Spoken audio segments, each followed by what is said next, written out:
Day one of San Francisco 49ers training camp is in the books. We've got Trey Lance versus Sam Darnold. We got a Brock Purdy signing. We've got a big surprise of day one of 49ers training camp. We've got the biggest, the guys who performed the best. We got plays to talk about. We got depth chart things to discuss. You already know what to do. Drop an SDS in the chat because football is back, and smash that like button. Let's get into it all right now.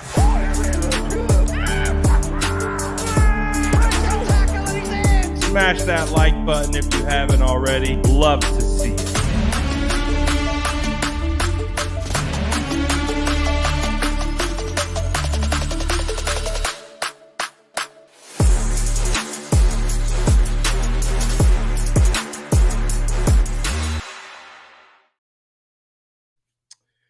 What is good, gang? We are coming to you live from YouTube, Facebook, and Instagram to discuss our day one recap of San Francisco 49ers training camp.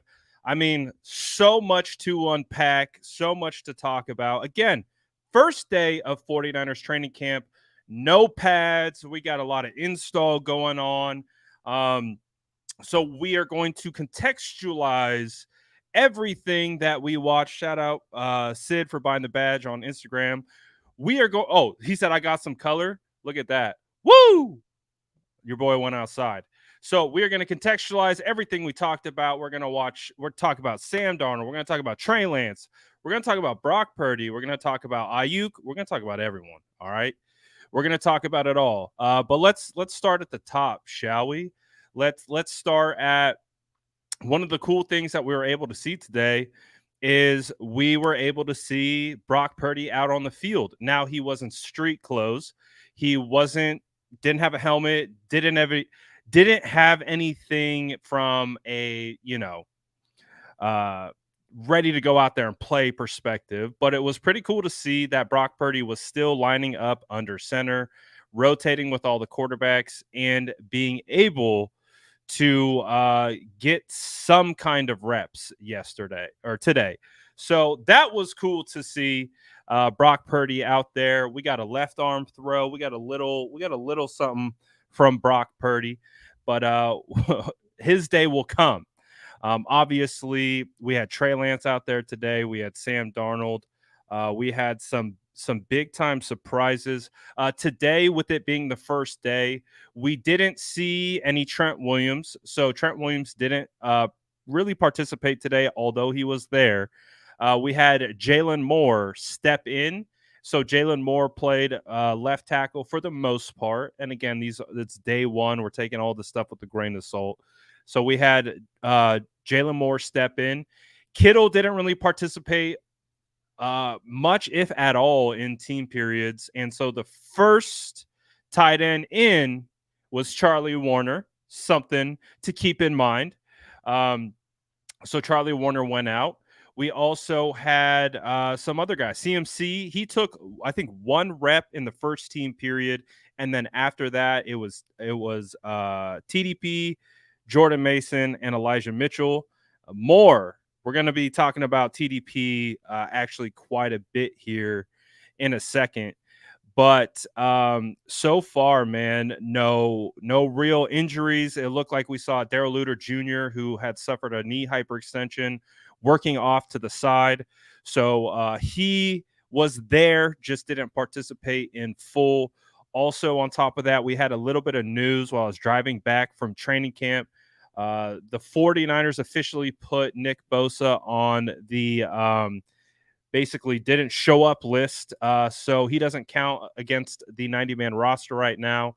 And as a result, the 49ers added a linebacker from the USFL. So which I found to be interesting, considering how much depth the 49ers currently have at linebacker. But it is what it is. Let's get into some of I'm going to talk about the best player on offense today first. Right now, and I don't think it's going to be too much of a surprise for a lot of you guys. let me put it out to you guys first. Let's get some fan engagement going on. Shout out to fake Kyle Shanahan for buying the badge. Appreciate you, my guy. Who do you think was the best offensive player today? Again, if you saw me tweeting, you would know that. But who do you think, if you, let's say you haven't seen any of my tweets and you're just kind of oblivious, I think you guys already know.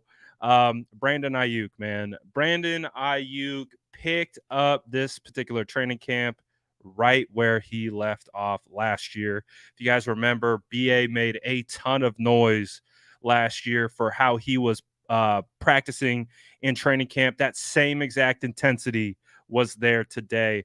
The best play of the entire training camp was a pass from Trey Lance towards the left sideline. It was a quick throw. Trey Lance got it out fast. It was one of the more, like, I was actually surprised how fast Trey Lance actually got the ball out of his hand. It was a high pass, and it was a little kind of like to the inside of the field. So Ayuk had to elevate and kind of turn back towards the football, which put Diamador Lenore in phenomenal coverage. I mean, you talk about Diamador Lenore completely draped all over Brandon Ayuk, and you just see Brandon Ayuk's long arms go up and just get his hands on the ball, snag it. It was my favorite. It was my favorite play of training camp. I thought it was the best individual effort, one on Brandon Ayuk's part, because it wasn't necessarily just a perfect pass. It was still a good pass, but it was where Ayuk had to fight for it. He had to go and get it. And again, I thought it was the best one. I thought it was phenomenal. Someone said, so bad pass from Trey. No, I wouldn't say it's a bad pass. It wasn't a perfect pass, but it wasn't a bad pass because obviously Trey Lance put him in position to go up and get the football. And guess what happened? Brandon Ayuk went up and got it. And again, Diamador Lenore was right there. He was draped all over Ayuk. So Ayuk wasn't out of position or anything. It was really, really good. So that was my favorite offensive play. My favorite defensive play came from Talanoa Hufanga. You had Sam Darnold was your quarterback. You had Danny Gray running a 9 route down the right side of the sideline, straight go ball. Sam Darnold takes his 3-step drop, hitch, floats this ball out there. And this, I mean, it was a pretty ball. And it really looked like Sam Darnold was going to be able to drop it in the bucket. Danny Gray was able to get a step on Ambry Thomas.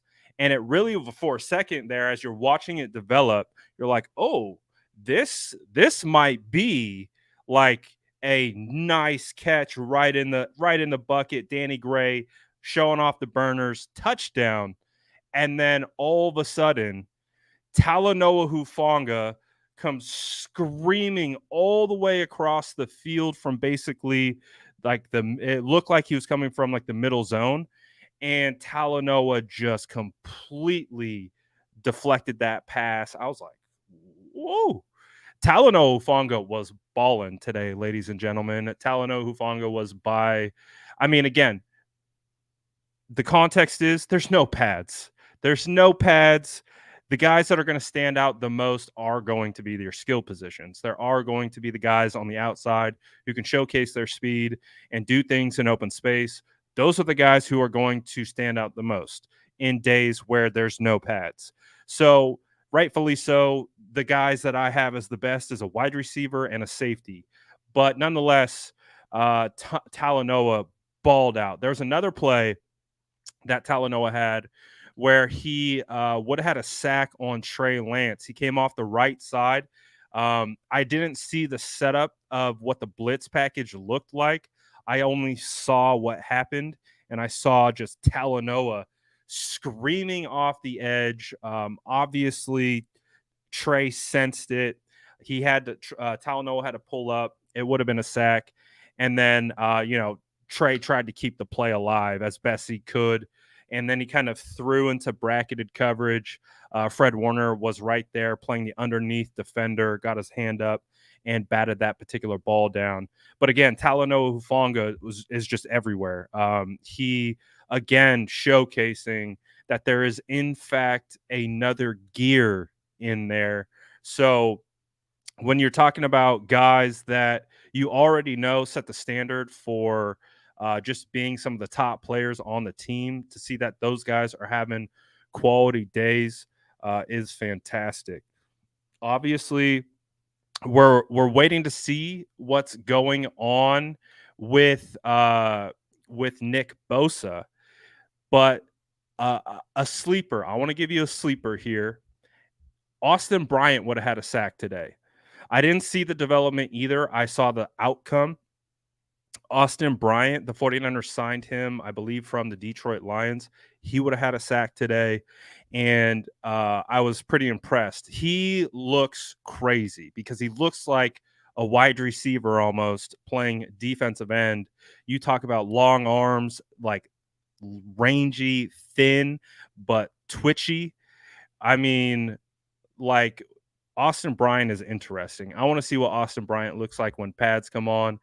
Cleveland Farrell also stepping into that role. But again, O-line, D-line, taking it with a grain of salt without pads. We'll see. Another thing that I want to take with a grain of salt, but I do want to give credit to, is I want to give credit to the biggest surprise of training camp for me. The biggest surprise of 49ers training camp was Ty Davis Price. Again, no pads. I'm probably going to say, again, no pads, probably 17 more times throughout the duration of this live, to just remember that this is day one of 49ers training camp and that we can get really excited with what we see, but also understand that this is a compilation of multiple days stacked together. So a guy could have a bad practice, a guy could have a bad rep. It isn't the end all be all with these guys. A guy could have a good rep and a good play. Isn't the end all be all with that particular situation either. Ty Davis Price, man, he was cooking today. And Ty Davis Price last year, again, to me, being able to cover all of training camp last year, I wasn't totally impressed with TDP last year during training camp. Today, we saw a different TDP. A couple times I was like, is that Jordan Mason? And I was like, oh, no, that's TDP. That's Ty Davis Price. Ty Davis Price broke off big runs to the right. He broke off big runs to the left. He, in the first team, he had the biggest play of the first team drill where Trey Lance found TDP out of the backfield, and it turned into a big gainer. So TDP did it in the run game again. No pads, and they're not going to the ground. So it can be a little deceiving at times. But again, I still have a baseline of what TDP looked like last year. And it's a big difference from year one to year two, at least in the first day of training camp. So I'm very, very excited with what I saw out of TDP. Definitely, to me, looked like the best running back on the field. Again, we didn't see a whole, we saw like one rep of CMC, I think, and then it was Jordan Mason and Elijah Mitchell TDP after that. But I know you guys want to talk about the quarterbacks, right? Is that what we're all here for? We're all here to talk about the quarterbacks, and you're ready to find out who won today's quarterback battle, right? Because that's what it is. We have a quarterback battle brewing, right? Backups, Trey Lance versus Sam Darnold. Brock Purdy didn't practice today. Brandon Allen. I'll say this. Brandon Allen did not have a good day today. He had an opportunity to have a really big play down the left sideline on a deep ball that was just severely overthrown. Again, it's one day of practice. We'll see what Brandon Allen can put together over the next couple days of training camp, but definitely didn't have a day to remember for Brandon Allen. When it comes to Trey Lance, Sam Darnold, Trey Lance had the better day today over Sam Darnold. Both quarterbacks in 7-on-7 and 11-on-11. It was pedestrian to say the least. A lot of check downs. The biggest play in the first team period was Trey Lance hitting TDP out of the backfield for a big gain. You had it was a combination of misses and drops and things like that. It looked like early on, Latu had to either drop or pass breakup. I couldn't totally see if the DB got there on time. Uh, Trey missed Juwan over the middle. Sam missed Debo. So the first period of team period and 7-on-7, yeah, it was to be expected for the first week or the first training camp practice of the season. It wasn't that great, to be perfectly honest, but it got better in the second team period. So in the second team period, it started to ramp up a little bit, and that's where you had the Ayuk play. You had Trey Lance dip out of a sack, which was actually pretty cool to see. I couldn't really tell in real time if it was like a sack that a guy got pulled up, but I'm pretty like 95% positive Trey Lance was able to dip out of there. He had like a 30-yard run down the right sideline. That was pretty cool to see. There was another play by Brandon I of Sam Darnold that was about a 20-yard gain towards the right sideline. Uh, Darnold was able to find him, got it to Ayuk, and Ayuk was able to find some yards after the catch. So again, Ayuk was just looking like he was unstoppable per usual when you get the ball anywhere near him. So he did that. One of the better throws by Trey Lance on the day that was really, really hard to tell if it counted or not because I couldn't see based on where the defense was standing against the sideline. But it was a bracketed throw towards the right sideline to Danny Gray. And what Trey had to do is he had to drop it over a defender to Danny Gray. Now, the reason why it wouldn't be a catch is because either Danny Gray didn't secure it, didn't secure his feet in. I don't know. I don't know if it was a catch or not.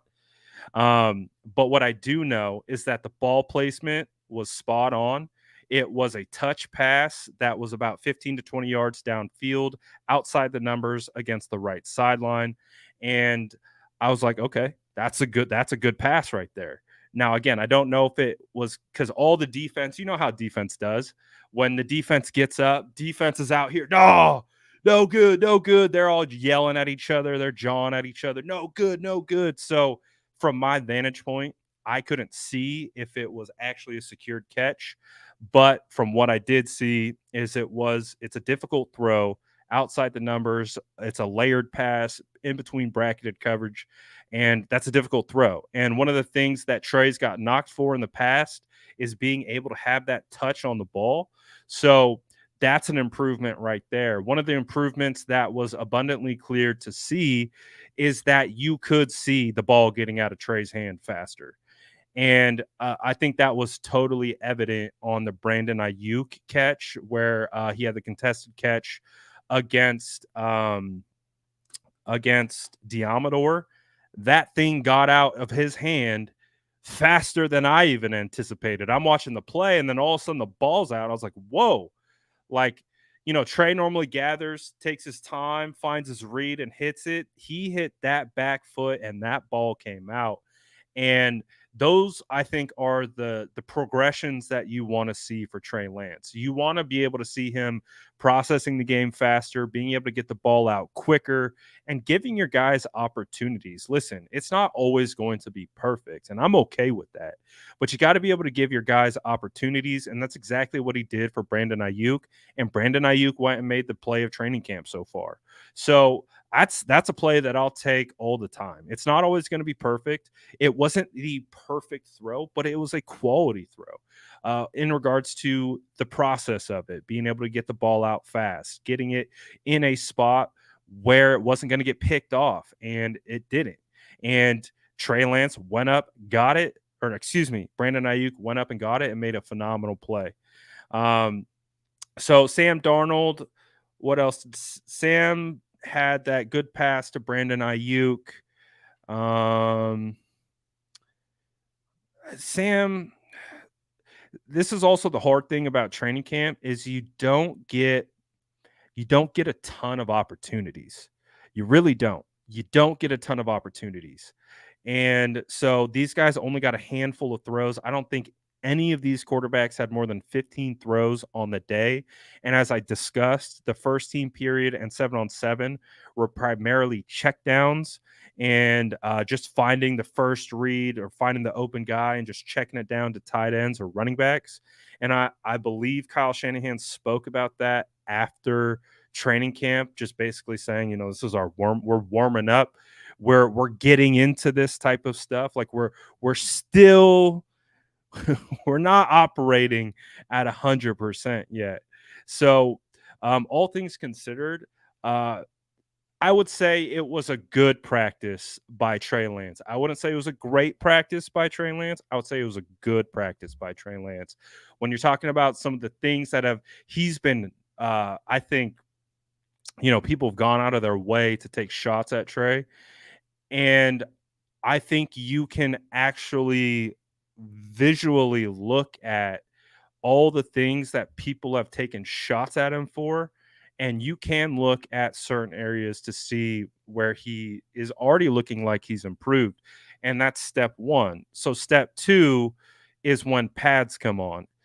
Also, step two is being able to continue to build off of this practice, being able to improve upon this practice, because I do believe Trey can get better than what he did today. I don't think Trey Lance had a perfect practice. I don't think it was just he was dialed and hitting everything.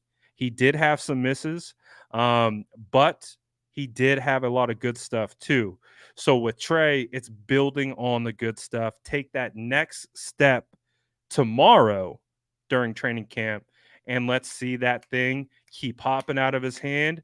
Let's see that those completion percentages go up, and see how that continues to go. He threw a dart to Cameron Latu. Cameron Latu was draped pretty heavily in coverage.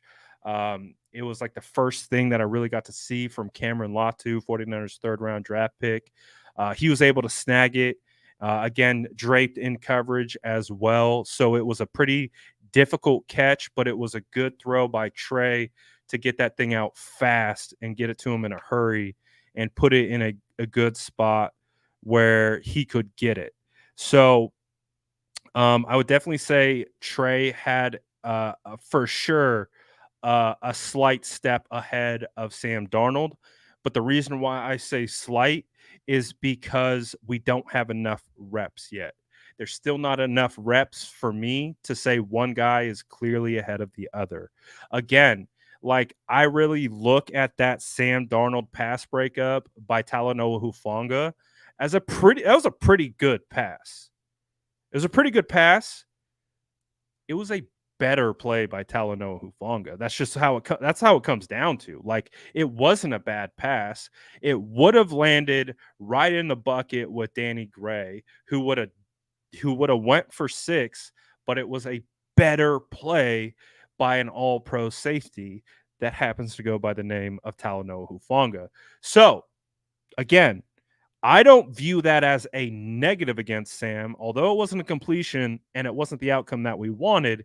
I also believe maybe there's a couple safeties in the league that don't make that play. And Sam, because it still was going to be right in the bucket, it still would have hit Darnold, or excuse me, Gray, just full stride, right in the hands, but it was a better play by Talanoa Hufanga. Um, so, what I'm curious to see about the 49ers quarterback position is how these guys build day in and day out. I think a lot of people are taking some of the things that have happened today and they're putting it they're using it as ammunition to kind of maybe I don't know, uh, validate priors. But I think the biggest thing for today, if we're being honest with ourselves and removing any quarterback bias of Trey, Brock, Sam, doesn't matter. You're wearing your 49ers hat and you want your 49ers, all 49ers quarterbacks to go out and compete and be the best version of themselves. What we're looking for right now is now for these guys to build upon today, to get better and can be more consistent and continue to take those steps forward. I don't think anything today really solidified anything other than Trey Lance has improved. He has improved from last year, but there's still a big gap for improvement. He can still get a lot better. And if he can get a lot better, then that is a fantastic thing for the San Francisco 49ers. Like, if Trey can keep building and we get to day 6, day 7, day 8 of 49ers training camp, and each day Trey gets incrementally better, by the time we get to day 8, we're going to look back at day 1 and be like, it's night and day. And that's what we're looking for. That's the development in these individual players that we want to see. The hardest part about, in at least one of the hardest things, in my opinion, being a football player, is being consistently good. You can be good on one play. You can be good on one series. You can be good in one game. You have to do it consistently. And so, with that's my thing for Trey is, all right, we it wasn't the best, but it wasn't the worst. It was good.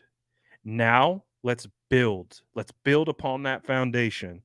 And I think if Trey can keep doing that, he has an opportunity to really improve. I think Deebo Samuel talked about the confidence that Trey Lance has. I think you can see that a little bit.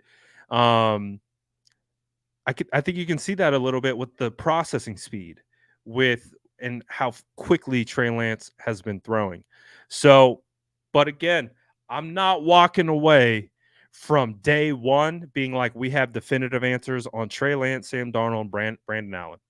I'm not walking away from any of this day one of training camp like we definitively know what we have. It's done. Wash your hands. The entire offseason debates are put to rest. No, no, no, no. We're just getting started, ladies and gentlemen. And that's why 49ers training camp is a lot of fun, because we got a lot of eyes on the quarterback position. We got a lot of eyes on this team and watching the progressions and everything work in that nature. And this is step one. This is step one. Now we got to see what the future holds. What does Trey look like tomorrow? What do all these guys look like tomorrow?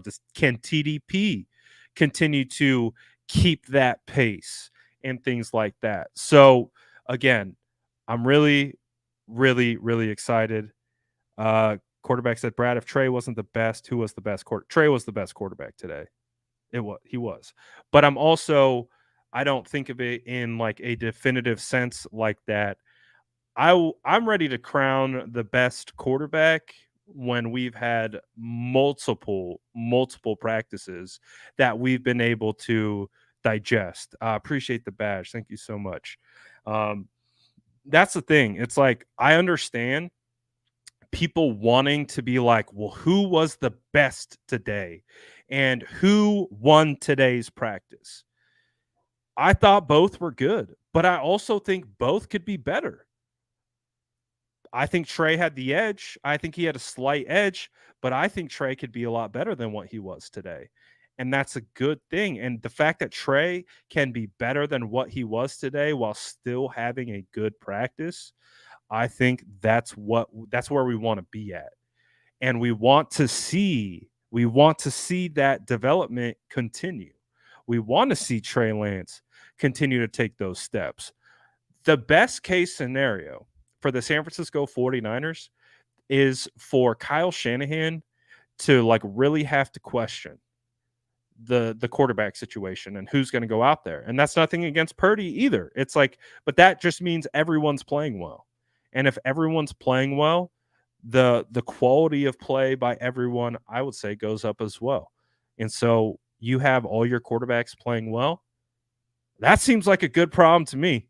I'll take that, considering all the 49ers injuries that we've had recently, specifically at quarterback.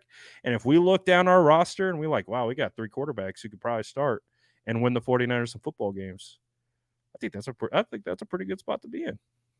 Don't you? So again, I'm not ready to crown anyone after one day of training camp with no practices or no pads. Again, I told you, I'm going to say it multiple times. I'm not ready to crown anyone. There's context involved in these evaluations. This is, again, it's the same process of like evaluating drills on air with no pads, or the way guys do specific positional drills, and like how do you evaluate that? You can evaluate things for what they are, and how I'm evaluating this current practice is that this is just one little piece. And I'm not going to make any definitive judgments of one little piece to the puzzle. And that's why we got all of training camp. That's why we got preseason. We've got joint practices to put all these puzzle pieces together. And then we get to see what the full picture looks like. That's how football, in my opinion, works. Shout out to my guys. I got double super chats back to back. 49ers George, appreciate the super chat, dropping the 20 piece on me. My guys definitely got the biggest one of the day, and we got Silverado Kev on deck. He says, in my opinion, if a player is schemed open, Sam can be successful in our offense. However, Trey showed the ability to beat the defense with throws that come out snappier. Short sample, of course, day one, and a dozen throws. Cheers. I agree with that sentiment very much so. Sam can be successful in this scheme because of, again, Kyle Shanahan's ability to scheme it open. And Sam does have has a good arm, and that's never been Sam's issue. It's just been kind of decision making, right? And so that is a possibility. But also Trey having the ability to get the ball out faster, process quicker, is also going to translate into more success as well. And the biggest point is, yes, it's a small sample size. Small sample size. Okay. That's the number one thing I got cooking today. Number one sample size. I'll get through these last super chats and then I'll kind of open it up for questions for everyone, because I do see questions on Instagram and I don't want to leave you guys hanging. And again, remember, I'm streaming on YouTube, Facebook, and Instagram right now. So we're getting it all in one shot. Appreciate you, Silverado Kev, for the super chat. He says, question: if Brock is the proverbial future, would it not be best interest not to rush him back? Does this not serve two purposes? That being, allow Brock to fully heal, be ready, and Trey has a chance. I definitely understand what you're saying. I definitely do. But I also believe that they aren't rushing Brock Purdy back.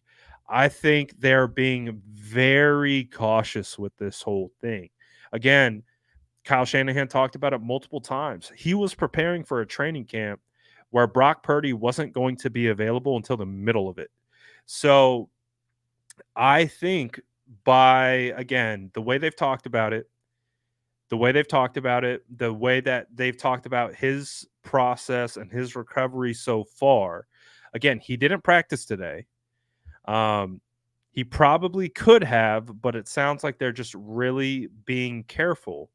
And so I don't think they are necessarily rushing him back. It might feel rushed because remember, going back all the way to the owners meeting, do you remember the two different timelines we got? John Lynch gave one timeline. John Lynch gave we expect him to be ready by training camp. Remember? So that was our original timeline. And then the very next day, Kyle Shanahan spoke to the media and he said, more like he'll be ready week 1 to week 4. And so he moved the timeline. And as a result of moving that timeline, fans, content creators started to talk about, well, who's going to be the starter then? Because if Brock Purdy isn't ready week 1 through week 4 or somewhere in that range, or whatever, there's going to be a ramp up period. The 49ers, again, all he did was he just kind of moved the target. And so I think that has caused people to also believe like maybe he's getting rushed back. I don't totally think that's the case because I do believe, and I said it in real time, I said I believe John Lynch, but I understand why Kyle Shanahan moved the time window. So I think they've been under the impression that Brock was going to be ready by training camp or around the beginning of training camp. However, they wanted to temper expectation, temper the pressure and the conversation by kicking it back a little bit, which again, I definitely spoke out to admiring Kyle Shanahan doing that because it changed kind of the expectations of a guy coming back from an injury. So, and it just allowed more time. So again, now we're talking about like, oh, we're surprised that Brock is ready to go for training camp. But I think deep down they knew, but they also didn't want to commit because you don't know. You really don't know because it's an injury and you never know how someone's going to bounce back from an injury. You just don't know. So I get it. I get it on both sides. But I do understand, like, because with Trey Lance, on the other hand, I understand the point. You want to get Trey Lance as many reps as possible. That's been the rallying cry since Trey Lance was drafted number 3 overall. Was okay, man, this guy's got a lot of potential. He's got a skill set. He appears to have the mind for it. Now we just need to get him the reps. We need to get him in the groove. And that's been the hardest part because Trey's either been kind of dealing with injury and because of the injury hasn't been able to get the reps he needs. So I understand your point of what you're saying by basically saying be chill with Brock, don't rush him back, and also on the same hand you're giving Trey more reps, which is going to benefit Trey in the long run. I understand what you're saying, but I don't think they're rushing him back to bring it all together. I think Brock's ready to go. I think they're being very careful with this, considering the severity of the injury. And I do believe that the 49ers, considering their injury history, are going to err on the side of caution. So that's kind of where I in a very long-winded way of answering your question. But thank you for the super chat, Silverado Kev. Make sure you sub to his YouTube channel. He's putting out Niner content as well. Appreciate you guys. If Instagram if you guys want to get any questions in, feel free. I know I've been bouncing around from both streams, but I don't want to leave Instagram hanging. So if you got any questions, drop them in the chat. I'm gonna try to get to them. Fake Kyle Shanahan says, "Where are we partying at Saturday after training camp?" I still need tickets for Saturday's training camp. So if any of y'all want to sell me training camp tickets, please DM me. I'm still hunting down training camp tickets. I don't have training camp tickets for all the days. I was one of the poor souls that ran into issues with getting training camp tickets. So if any of you out there are watching and listening, feel free to hit the DMs because I'm still trying to get my hands on some training camp tickets, and I will buy them. I will purchase them. I will give you money for them. But I'll still come vibe either way. Am I going to any games this season? For sure, going to games this season. I'm going to try to get to as many as I can. So we'll see. We'll see. Could the 49ers do what the Saints did with Breeze and Hill, but with Brock and Lance?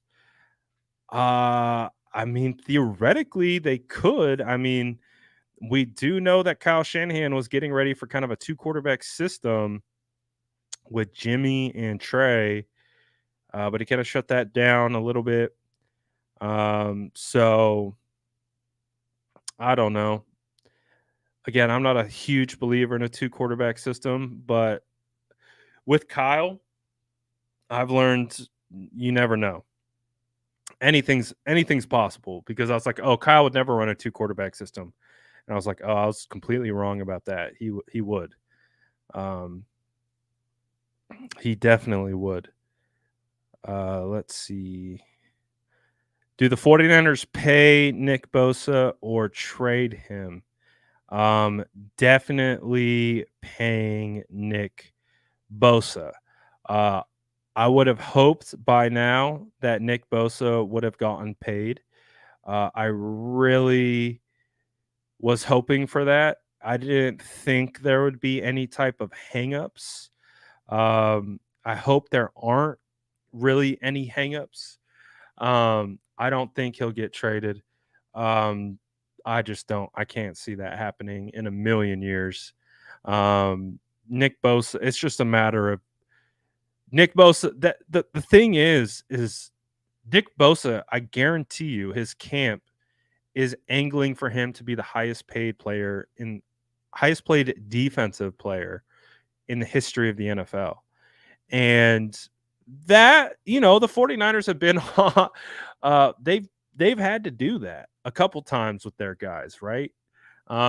So of course I'm assuming at this point that the 49ers really just want to be a little budget conscious. They want to pay Bosa, but I also think they want to try to save a couple bucks if they can. So I think it's really finding that middle ground where he could do that. Andrew says, "Hey Brad, could you give me the top 5 who stood out to you this offseason? Who are under the radar players? Top 5 players that stood out to me the offseason prior to training camp, or both." Well, I'll start with top 5 training camp. So far, top 5 guys that stood out to me today at training camp. Talanoa Hufanga, by far, of course, just stood out like crazy. Fred Warner, out here, covering wide receivers, getting PBUs. Fred being Fred.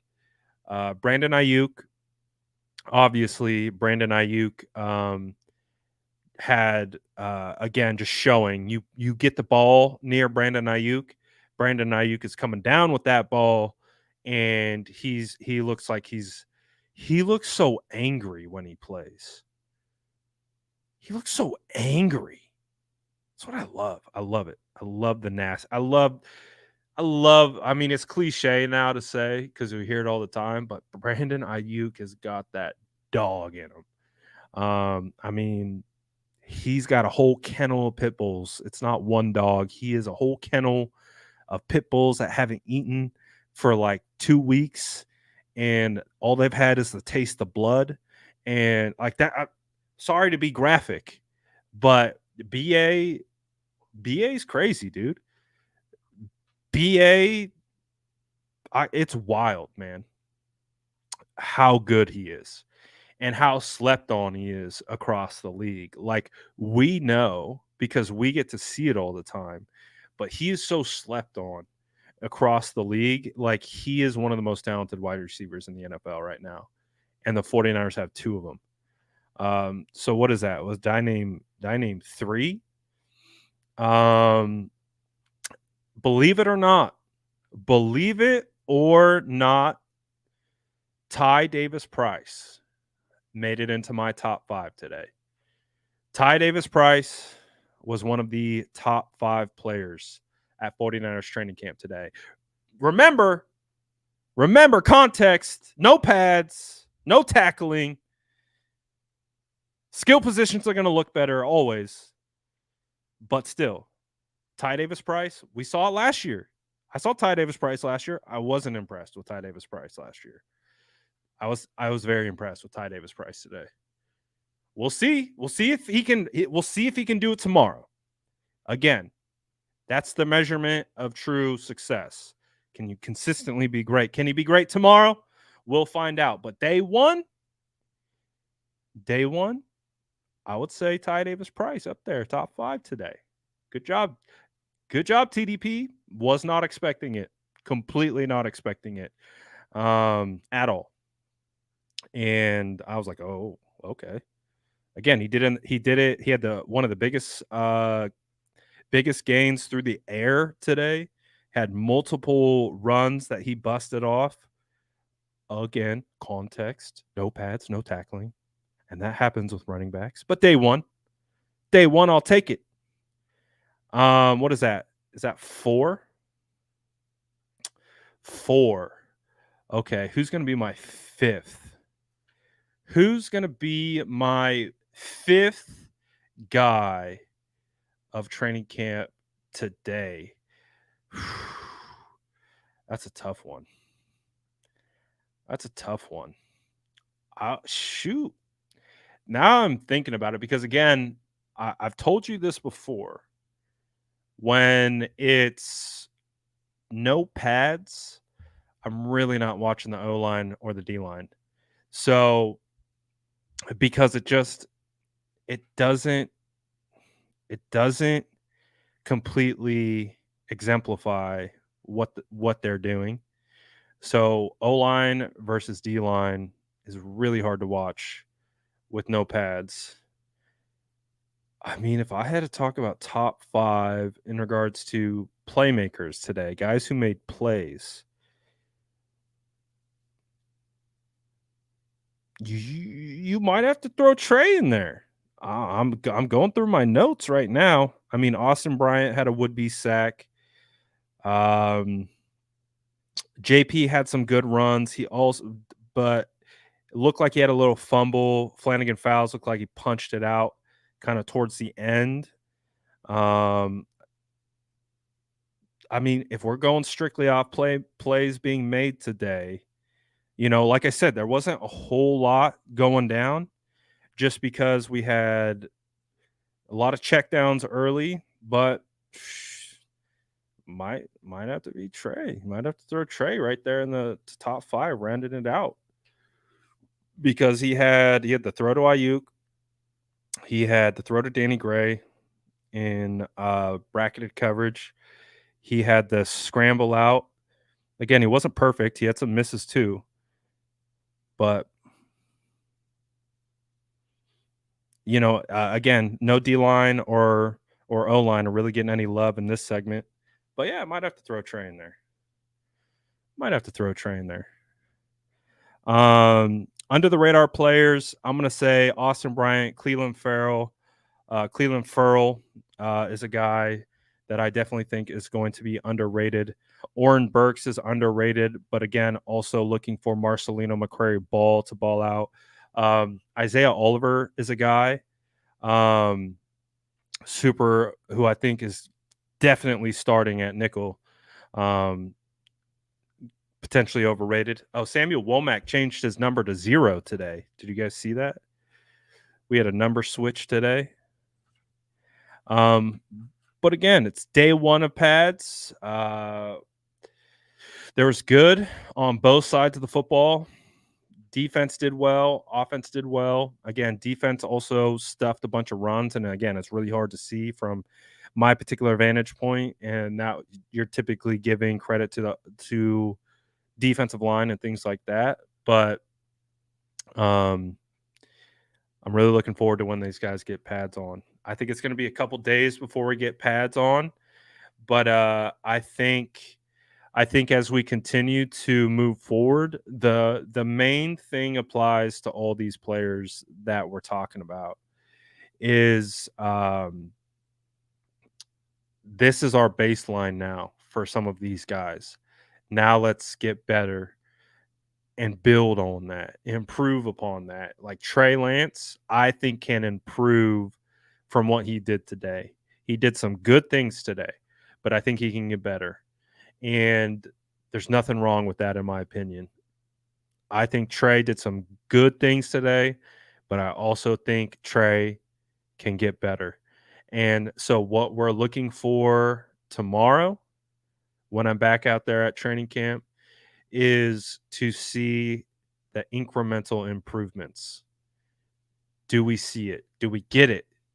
And that's when I'm going to start getting much more excited about what we've seen so far. I want to see it consistently. We've seen it short sample size, small sample size. But I want to see it more consistently. And that is where my excitement will grow. Everyone keeps asking me about this hat. I got this hat directly from my guy with the 49ers. I don't think this hat is for sale. I really think this is like a limited run hat that they did for internal employees. I've asked before because you guys ask me so much about this hat. I think it's really just like a limited run for like some employees for the Niners. I don't think they sell it. But you guys ask me about this hat all the time. All the time. So, good things today. We saw some good things today, and very excited to see how that progresses. Any boombox guy updates? No, we don't. We don't have any boombox guy updates. My guy says loved what I saw today at training camp. Absolutely, there's some good stuff today at training camp. For sure. Today was like a perfect day to get excited about what's to come. I really don't anticipate I really never would have anticipated, regardless, even if it was Brock Purdy to come out look perfect, Trey Lance to look perfect, Sam Darnold to look perfect, offense to look perfect, defense to look perfect. It's day one of training camp. We got new coaches, we got new pieces, we got new guys shuffling in, we got veterans not practicing. It's going to take some time for these guys to gel. It really is. You guys know how it goes. You know, like if you've ever played football before, you know things don't just snap together. It just doesn't happen. Oh, I guess while we were on live, Dre Greenlaw was voted the 79th player overall in the top 100. That's pretty dope. That's pretty dope. But for you guys on Instagram, I'm gonna vibe out on YouTube a little bit more. So if you guys want to pop over to YouTube and continue to vibing out on the live, just come over. Say you came from IG. Appreciate you guys. I'm gonna hop off. I'm gonna hop off IG right now. Uh, so we'll see. What's up, Croc? Croc says usually defense is ahead of offense, which is exactly how it felt in the first team period and 7-on-7. He says curious to hear about tomorrow. I expect defense to dominate the next couple practices. I don't disagree. I don't disagree. And it's not like the defense even got dominated today. They actually locked down, what they were trying to do in team period and 7-on-7. But again, they were just checking down the whole time, and then it became a little bit more of a battle uh, in that last team period. But I agree with you, Croc. I'm excited to see what happens tomorrow. See how it progresses. Someone said, "What is the?" I don't got a YouTube link, but just go to YouTube, search the SF Niners, and you will find me there. I'm gonna hop off Instagram for now. All right, off Instagram.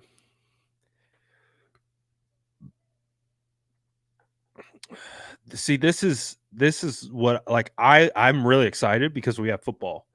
Like, we have football. I couldn't be any more excited about football and having football back. But I also understand this is just one step. It is just one step. One step. You know what I mean? Like, we still got, when those pads come on, when the pads come on, man, that's when it gets real. That's when it gets really real. And I'm looking forward to that.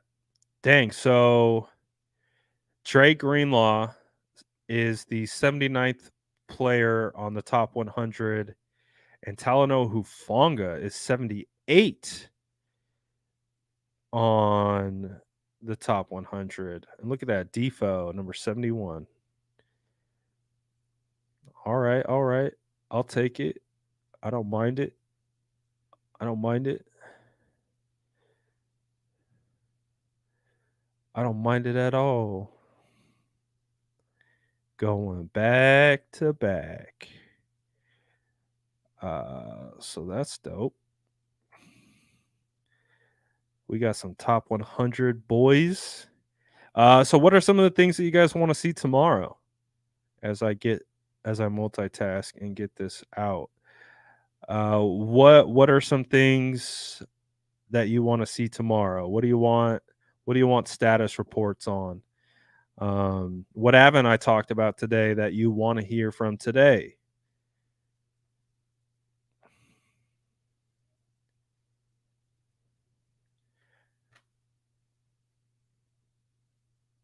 What other things? What other things? Oh, this was one of the crazy things from today. I definitely expected Moody to kick today. Moody didn't kick today. At least unless I just completely missed it, but I don't think he did. So this is how Kyle's doing it. It'll be like a team period, and then he just, like, let's say in team period they're running situational. It's third down. They don't convert. They'll call the special teams on. Like they'll do some kind of like situational drill, like whatever, and they get the kickers onto the field, and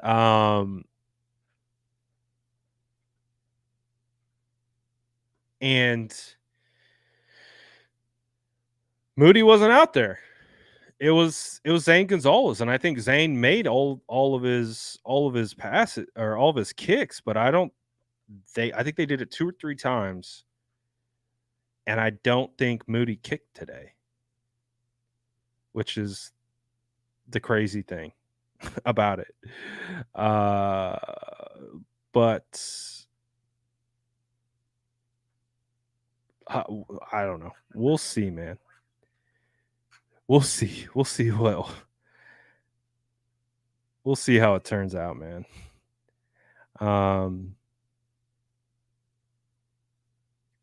I don't think Moody kicked today. I was like, "What? Where's Moody?" I was ready for the kicker content, and we didn't get it.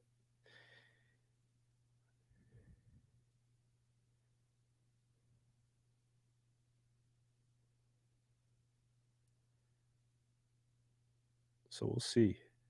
Maybe tomorrow. Maybe it's Kyle Shanahan mind games. No reps. No reps. I don't know. We'll see. We'll see. But no Moody kicks today. No Moody content. Surprised by that. Surprised by that. Um, what else do we got? Was Fred fired up today? I mean, it was the same Fred, man. Fred was out there covering ground. He made some PBUs.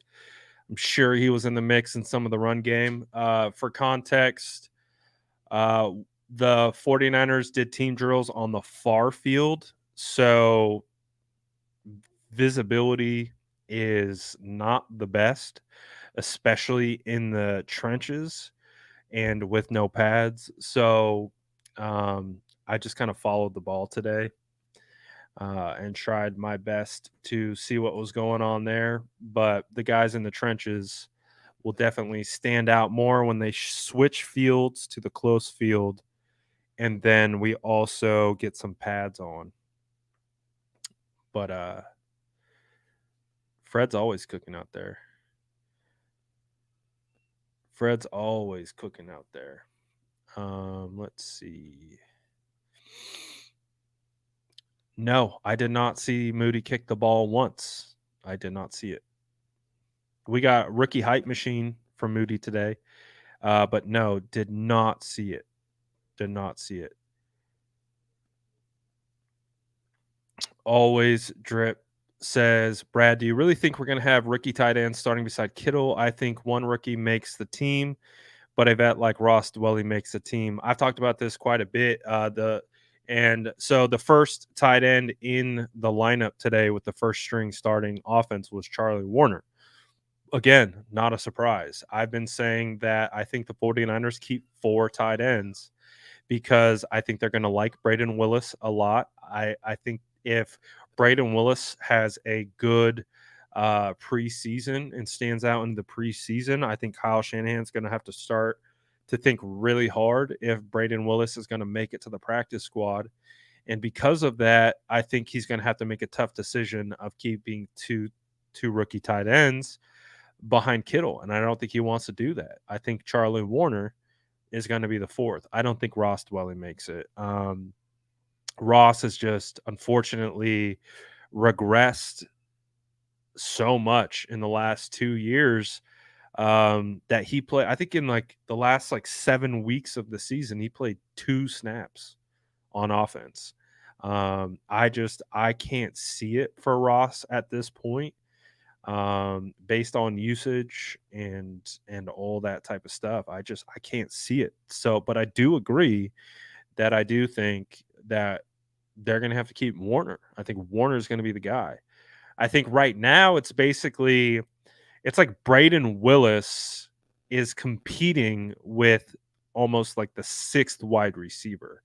Like that's what because I do think the 49ers are going to keep 3 quarterbacks. So it's almost like Braden Willis is competing with the 49ers decision to keep 6 wide receivers and 3 tight ends, or 4 tight ends and 5 wide receivers. So that's kind of where that competition feels like. It feels like it's Braden Willis versus Ronnie Bell, or Braden Willis versus Chris Conley, or one of those guys. It's really what it feels like. Um, so I understand your point though, for sure. For sure. Um, in my opinion, who do I think will have a killer camp? I'm waiting for pads to get on, man, so I can watch those O line versus D line. I'm really excited about Cleveland Furrow, man. I've talked about him. I've hyped him up. I went on Bleacher Report and I said Cleveland is going to be one of the most underrated 49ers on the team this year. Without Nick Bosa, obviously here, Cleveland was the one stepping into his role. Again, need to see more, need to focus on him more in team drills and things like that. But Cleveland looks ready. I think this is a perfect opportunity for him. I think people are so down on him because he was the 4th overall draft pick. He never should have been the 4th overall draft pick, but that also doesn't mean he's not a talented defensive lineman. He's just not a top tier pass rusher. He's more so of a big end. He's not a Leo. So I think these big ends have so much success in Chris Kosurik's scheme because he moves these guys inside. He he plays with their positioning because he recognizes you can get a mismatch if you put these longer armed, longer bodied guys against shorter armed guards and stuff like that. Uh, so that's really what I'm looking for with in regards to like Cleveland and him being able to be a guy that can fit in.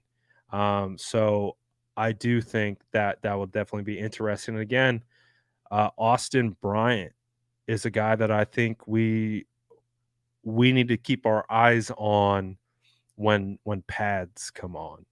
So really, really looking forward to that. But today, again, day 1 of training camp in the books. It was so nice to get back out there. You can see based on how much sun I got. Um, it was great to be out there. I got to meet John Chapman.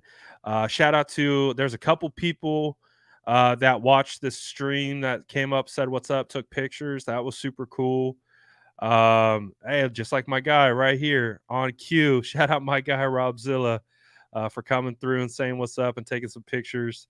That's always cool. I brought my son with me and was able to get him some autographs. So he had a blast. So always fun being down at Santa Clara. What I will say was not fun. I probably spent like 5.5 hours in the car today. It took me damn near 2.5 hours to get to Levi's this morning. That was not fun. That was not fun at all. But that is the price that I pay for deciding to move out towards Brentwood and having to commute to Levi Stadium. I now have to spend 2+ hours in traffic. Super fun, but it's all worth it because we get to go watch football, get to see the homies, get to see people that rock with the channel. It's all a good time. So definitely looking forward to tomorrow. Oh, what's up, my guy? He says, random curious question. How are NFL fines calculated against players and authorized, enforced? Speaking on terms that Bosa can potentially be fined for missing practice. So that would go through the team. And the team has of course, the ability to keep those fines enacted, or they also have an opportunity to waive those fines. Um, my assumption is that those fines will get waived. And that's based on the team for Bosa's situation. The team and the whole reason is they were trying to stop holdouts from happening so the team could fine them. Um, but the team can also waive it. So that's what my assumption is. They'll waive it once he gets paid. Everyone sings kumbaya and is happy. But until then, they got to pretend like they don't like each other. And then they'll come together on agreement. And then we're all happy again. And we focus on winning the Super Bowl. So until then, it's just a matter of time. But for right now, we're just playing the waiting game and just got to hold out on just like Nick Bosa's holding out. No pun intended. But again, shout out to all you guys, man. I'll be back out there tomorrow. Again, if you guys do have any tickets for any other days, please hit me up. I will buy them off you. Definitely on the hunt for some additional training camp days. So please hit me up if you catch wind of anything or whatever. But again, appreciate you guys. I'm out here scraping the floor for tickets, but I'll do whatever I can to get out to training camp, to break it all down, and of course, hang out with my people and be around 49ers football. But so imagine today's schedule being a lot like tomorrow. It'll probably be a later live because, again, I live far away, so I got to drive home and do all that good stuff. So probably going live tomorrow around 3, 4. Again, I try to post as much content as I can to all social media, my YouTube, everything. So stay locked in for day 2 coming tomorrow. I'll be posting much more content tomorrow, and we'll be going live again and be breaking it all down. Appreciate you guys. Smash that like button if you haven't already. Football is back. My goodness, football is back. We now get to argue about real football. I am not upset about it. I'm not. Yell at me all you want about my opinions of anyone. I don't care. You're yelling at me about actual football takes and opinions. I'll live with that all day. Let's go. Football's back. Super excited. Smash that like button. Hit the sub button if you haven't already. Appreciate you guys. I'm out of here.